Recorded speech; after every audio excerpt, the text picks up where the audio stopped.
Assalamualaikum warahmatullahi wabarakatuh. Innal hamdalillah nahmaduhu wa nasta'inuhu wa nastaghfiruh wa natubu ilaihi wa na'udzu billahi min shururi anfusina wa min sayyiati a'malina. Man yahdihillahu fala mudilla lahu wa man yudlilhu fala hadiya lahu. Asyhadu an la ilaha illallah wahdahu la syarika lahu wa asyhadu anna Muhammadan 'abduhu wa rasuluhu la nabiyya wa la rasula ba'da. Amma ba'd.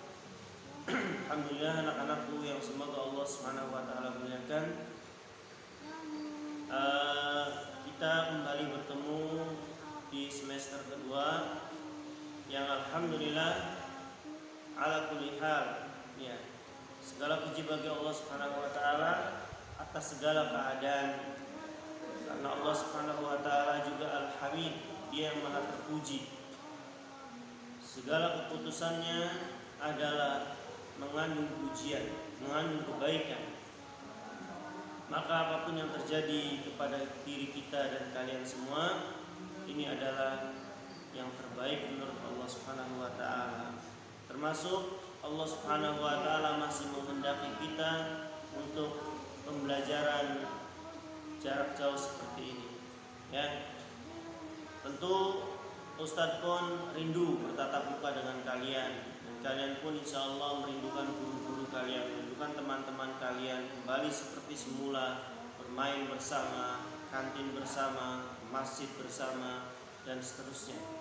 Ya, tapi insya Allah ini yang terbaik untuk sementara waktu, sambil terus berdoa kepada Allah Subhanahu wa taala agar Allah segera mengangkat musibah dari dunia dan kita kembali seperti semula insya Allah. Baik. Pelajaran akidah kelas 5 di semester kedua ini, silakan kalian bukunya dibuka dulu, ya. Di halaman 49, halaman 49. Judulnya adalah Syahadat Rasul. Syahadat Tauhid kita sudah bahas di semester 1. Ya, saya ulangi sedikit. Syahadat itu kan ada dua. Ada syahadat Tauhid dan ada syahadat Rasul. Syahadat Tauhid kita sudah bahas, bunyinya kalimat La ilaha illallah. Ada juga syahadat Rasul, bunyinya Wa asyhadu anna Muhammadan abduhu wa rasuluhu. Ya, jadi syahadat yang pertama disebut syahadat Tauhid, asyhadu an la ilaha illallah. Dan yang kedua disebut syahadat Rasul, bunyinya Wa asyhadu anna Muhammadan abduhu wa rasuluhu. Baik, syahadat Rasul. Wa asyhadu anna Muhammadan abduhu wa rasuluhu. Dan aku bersaksi bahwa Muhammad adalah hamba dan utusannya. Makna syahadat Rasul maknanya adalah bagian yang kedua dari syahadat Tauhid disebut dengan syahadat Rasul. Seperti tertera di atas. Syahadat Rasul artinya mengakui secara lahir batin bahwa Muhammad sallallahu alaihi wasallam adalah hamba dan rasul terakhir yang diutus oleh Allah kepada seluruh umat manusia. Jadi syahadat Rasul adalah mengakui secara lahir, ya secara lahir nanti kita ucapkan asyhadu anna Muhammadan abduhu wa rasuluh. Saya bersaksi bahwasanya Muhammad adalah hamba dan rasul Allah. Juga kita mengakui secara batin, ya, secara hati benar Rasulullah SAW adalah seorang nabi dan rasul. Rasul yang terakhir yang diutus oleh Allah kepada seluruh umat manusia, ya. Rasul yang terakhir yang diutus oleh Allah kepada seluruh umat manusia. Berbeda dengan rasul yang lain yang mana mereka hanya diutus kepada umat tertentu. Seperti Nabi Musa hanya kepada Bani Israel, Nabi Isa hanya kepada kaum Hawariyun. Adapun Rasulullah, beliau diutus kepada seluruh umat manusia, bahkan kepada seluruh jin, ya, seluruh alam, bahkan beliau sebagai rahmatan lil alamin. Baik, rukun syahadat Rasul dalam kalimat Wa asyhadu anna Muhammadan abduhu wa rasuluh ada dua kata yang menjadi rukun. Yang pertama abduhu, yang kedua rasuluhu. Ingat, ada abduhu, ada rasuluhu. Yang pertama abduhu artinya hambanya. Ingat, beliau seorang hamba, sama seperti ustaz, sama seperti kalian. Beliau seorang hamba. Ustadz nggak boleh disembah, Rasulullah pun nggak boleh disembah karena kita sama-sama hamba. Ya, Ustadz kalau sakit, beliau pun kalau sakit. Ustadz kalau ngantuk ya tidur, beliau pun kalau ngantuk tidur. Ustadz kalau lapar makan, kalau haus minum, beliau pun sama karena kita sama-sama seorang hamba. Ya, yang membedakan kita dengan beliau, membedakan Ustadz dengan Rasulullah adalah kita hamba saja. Kalau beliau hamba dan Rasul Allah. Ya, bedain.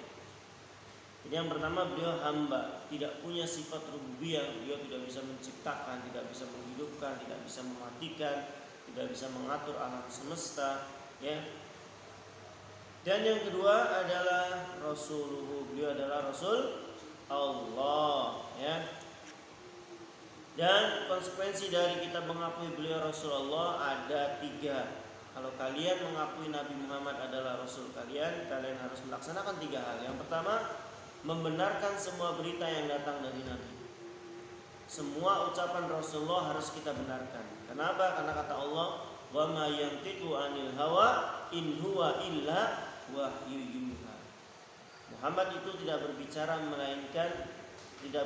dengan hawa nafsunya, melainkan wahyu yang diwahyukan kepada beliau. Jadi apapun yang diucapkan beliau itu pasti benar karena itu wahyunya Allah. Ya. Baik yang kalian paham ataupun tidak, baik yang masuk akal maupun tidak. Ada hal-hal yang enggak masuk akal, seperti beliau pernah mengkabarkan beliau pernah melakukan perjalanan dari Mekah menuju Palestina, lalu naik ke Sidratul Muntaha di atas langit 7 sana, dan kembali lagi ke bumi, kembali lagi ke Mekah sebelum waktu subuh sudah nyampe. Bayangkan, padahal perjalanan dari Mekah ke Palestina butuh kurang lebih seminggu, 1 pekan. Ya, ditambah naik turun langit, kok bisa kurang dari 1 malam? Beliau sudah nyampe di bumi. Sebetulnya nggak masuk akal, tapi karena ini yang mengucapkan adalah Rasulullah, kita wajib percaya, yakin. Kenapa? Karena kata Allah, semua yang diucapkan Rasulullah adalah wahyu. Jadi kalau mengabarkan beliau begitu ya harus kita turuti. Ya, walaupun memang nggak masuk akal. Contoh saat lain, Rasulullah bilang, kalau ada lalat nyemplung ke minuman kalian, ya, idza waqa'a dzubau fi ina'i ahadikum, jika lalat nyemplung di minuman kalian, kata Rasulullah, celup, angkat, buang. Nah, kan secara akal kan, loh, bukannya lalat itu tempatnya di kotor-kotor, ya, di makanan busuk, di buah yang busuk, pokoknya yang bau-bau tuh lalat datang. Ya, di ikan busuk. Tapi Nabi malah suruh nyemplungin. Kenapa? Karena kata Rasulullah, di satu sayap lalat ada penyakit, ya, ada ada penyakit, ada racunnya. Di satunya ada syifa, di sayap satunya kan lalat kanan kiri sayapnya. Satu sayap ada racunnya, satu sayapnya ada penawarnya. Jadi kalau cuma diangkat tanpa dicemplungin, maka penawarnya tidak ada di situ. Jadi kalian bisa terkena penyakit dari lalat tersebut. Tapi kalau dicemplungkan maka netral nanti penyakit dari lalat. Betul, secara akal nggak masuk akal. Tapi karena ini ucapan Nabi, maka kita harus ikuti. Pak Ustadz sudah nggak terhitung nyemplungin lalat ke minuman Ustadz, ke kopi, ke teh. Ya, sampai sekarang Ustadz masih berdiri tegak. Alhamdulillah. Kenapa? Karena Ustaz yakin ucapan Rasulullah itu benar. Ya, nggak ada. Ya, sampai kita sakit enggak. Justru kalau kita nggak nuruti Rasulullah, kita bisa kena sakit. Nggak apa-apa. Ya. Yang kedua, mentaati semua perintah dan menjauhi semua larangan yang beliau sampaikan. Kalau beliau melarang sesuatu, jangan dilakukan. Kalau beliau perintahkan sesuatu, laksanakan. Merasa cukup dengan syariat beliau, tidak boleh menambah atau mengurangi sedikit pun. Ya. Merasa cukup dengan syariat beliau. Jadi kalau beliau mencontohkan sholat subuh 2 rakaat, ya udah 2 rakaat aja, jangan nambah. Saya kan masih seger nih, baru bangun tidur, saya mau sholatnya 4 rakaat. Bukan masalah seger, bukan masalah kuatnya.